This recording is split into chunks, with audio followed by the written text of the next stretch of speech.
मोर मन अच्छी मुझे जितेबाला अष्टम नवम श्रेणी में पढ़ुली से परीक्षा प्रश्न आसूला ग्लोबल वार्मिंग उपर आ से प्रश्नर उत्तर पाई मिलूला 5 मार्क आ तुम भाई 5 मार्क आसूला कि जितेबाला मु जाना पाइली कि उत्तराखंड में ग्लासीयर भांगू एत बड़ बन्या आसी तो मत से लगे कि ग्लोबल वार्मिंग 5 मार्क प्रश्न नुहे ग्लोबल वार्मिंग हूँ मनीष जातिर सर्वाइवाल प्रश्न।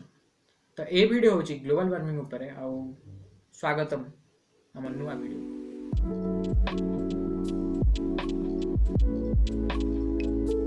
पृथ्वीर जलवायु प्रणाली दीर्घकालीन उत्तापन को ग्लोबल वार्मिंग बा विश्व उत्तापन कहुए।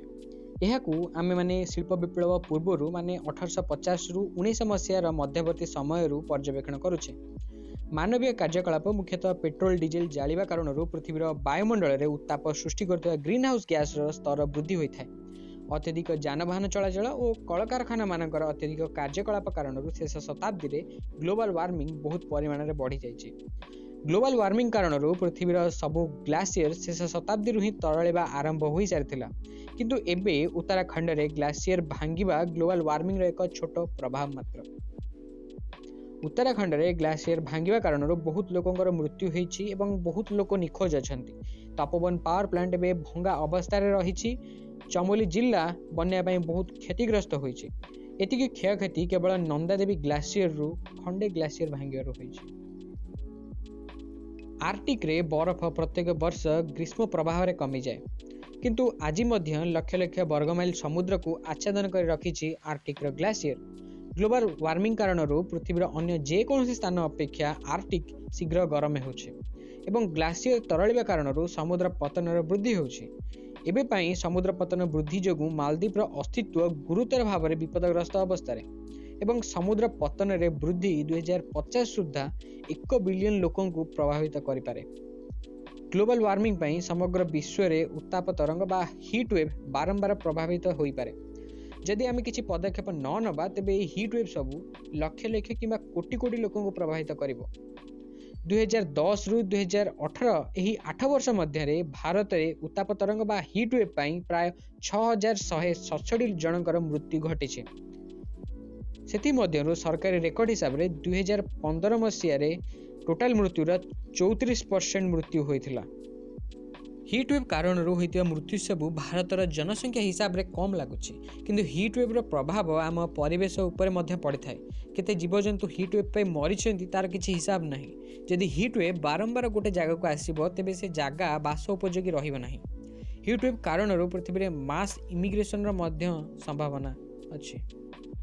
ग्लोबल वार्मिंग पाई अधिक वर्षा तुषारपात बात्या एवं अन्य दैवी दुर्विपाकर आशंका रही एवं यही सबू दैवी दुर्विपाक कारण बन्या हेबार आशंका बढ़ी जाए। ए दैवी दुर्विपाकर मारात्मकता को आम ओडिया माने अनुभव करिपारुछे। एबेठारु किछि वर्ष हेबो बात्यार संख्या बढ़ी बढ़ी चलछि।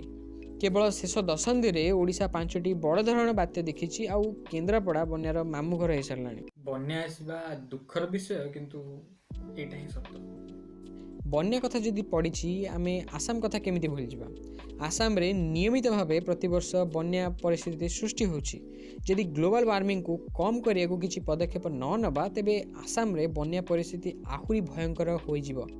कारण हिमालयर ग्लासीयर शीघ्र तरलिବାକୁ लागिवो एवं ग्लासीयर पानी वर्षा पानी से मिसिकी आहुरी बड़ बन्या परिस्थिति सृष्टि करेबो। ग्लोबल वार्मिंग पाई पृथ्वी में आहुरी विपदपूर्ण परिस्थिति सृष्टि हो पारे जेमती कि भूक्षेत्रफल कमी जावा, कृषि कार्य जमी कम पड़ जावा, खाद्य अभाव देखा जल अभाव देखा आ पृथ्वीर अर्थव्यवस्था भांगी जावा इत्यादि इत्यादि।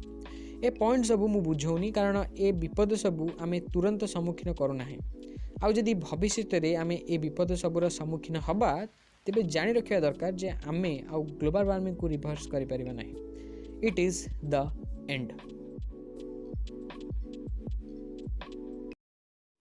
ग्लोबल वार्मिंग को काउंटर करवा बहुत गोटे बड़ टास्क, बहुत बड़ काम किंतु आमे घर ही स्टार्ट करवा जोटा आम इजी हम।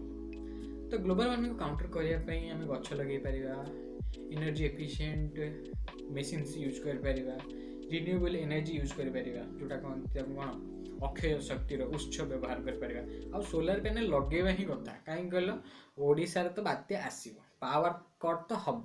तो सोलार पैनल थे एटलिस्ट फोनटा तो चार्ज हम तो राइम होगा ना तो एमती छोट छोट जिनस पानी जमती अधिक बर्बाद आम न करूँ खाद्य जमी आम अधिक बर्बाद न करूँ तो ये सब छोट छोट जिनस को आमको देखा पड़ो आ पल्यूशन को सीरीयसली नवा पड़ो जदि आमको ग्लोबल वार्मिंग को काउंटर करार अच्छे आउ ग्लोबल वार्मिंग को काउंटर करने परीक्षा रे 2 मार्क क्वेश्चन पड़ूला तो एतिकी ही हूँ ग्लोबल वार्मिंग को काउंटर करार जिनस सो जदि वीडियो पसंद आसला लाइक कर जदि वीडियो पसंद आसलानी डिसलाइक कर ओके आउ जदि किसी काउंटर पॉइंट्स अच्छी आउ किसी एक्स्ट्रा पॉइंट्स अच्छी तो मो पाखे मत कहवाई तो कमेंट कर देखा नेक्स्ट वीडियो से पर्यंत बाय बाय आउ टेक केयर धन्यवाद